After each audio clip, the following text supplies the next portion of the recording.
আসসালামু আলাইকুম। আমরা এই পর্বে কিছু সমাধান করব যেগুলা করার চেষ্টা করব আমরা। তো উদাহরণ ১ এ বলছে যে আমাদেরকে x ও y বিন্দুটির পোলার স্থানাঙ্ক নির্ণয় করতে হবে। আমরা পোলার স্থানাঙ্কের ক্ষেত্রে কি জানি? আমাদের পোলার স্থানাঙ্ক করতে আমাদের লাগবে কি? r লাগবে আর কি থিটা লাগবে।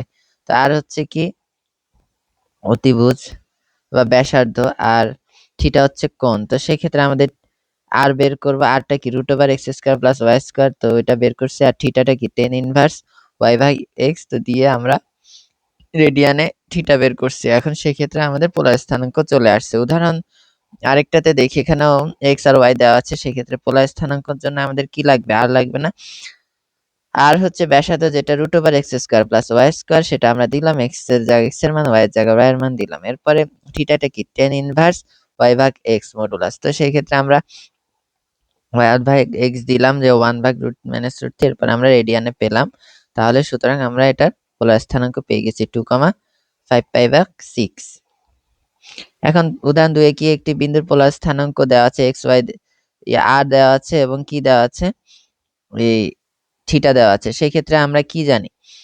r সমান সমান x কি r cos থিটা, x সমান সমান r cos থিটা, x সমান সমান r কি cos থিটা, আর y সমান সমান r কি sin থিটা। সেক্ষেত্রে r r তো জানি, থিটাও জানি, বসায় দিব তো x আর y পেয়ে যাব। তাহলে শেষ আমাদের কার্টেসিয়ান স্থানাঙ্ক। এখানে উদাহরণে কি বলছে? একটি বিন্দুর পোলার স্থানাঙ্ক দেওয়া আছে, r আছে আর কি থিটা আছে। তো সেক্ষেত্রে আমরা কি জানি? x সমান কি r cos থিটা, y সমান কি r sin থিটা। এটা বসায় আমরা কি x পাবো, y পাবো, সেটাই হচ্ছে কি কার্টেসীয় স্থানাঙ্ক।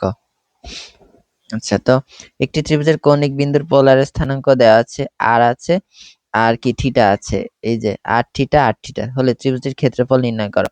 সেক্ষেত্রে আমরা বিন্দু দুটির কার্টেসীয় স্থানাঙ্ক নির্ণয় করব, মানে x আর y। তো x হচ্ছে r cos থিটা, y হচ্ছে r sin থিটা, আর এই যে এইটা দিয়ে আমরা কি তিনটা কার্টেসীয় স্থানাঙ্ক পেলাম। এরপর আমরা ত্রিভুজের ক্ষেত্রফলের ক্ষেত্রে কি জানি? এটা হচ্ছে half into x1 y1 1 x2 y2 1 x3 y3 1 half into. তো সেই ক্ষেত্রে আমরা বাদ বাকিগুলো করে ফেলবো। এরপরে আমরা কি ক্ষেত্রফলটা বের করে ফেলবো, যেটা হচ্ছে 10 বর্গ একক। এটা তো আমরা জানি কিভাবে বের করা লাগে।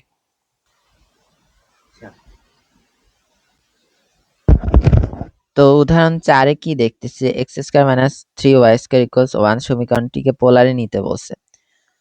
তো প্রদত্ত সমীকরণ তো দেওয়া আছে। তো কোন বিন্দুর কার্টেসীয় স্থানাঙ্ক কি জানি? আমরা x y জানি না। তো x y টা কি হবে? তো r, থিটা হবে।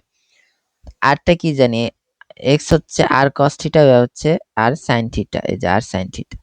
তো আমরা x এর জায়গায় r cos থিটা এবং y এর জায়গায় r sin থিটা দিয়ে দিই। এরপরে স্কয়ার করে দিই। তারপরে আমরা r স্কয়ার কমন নিলে cos square theta - 3 sin square theta.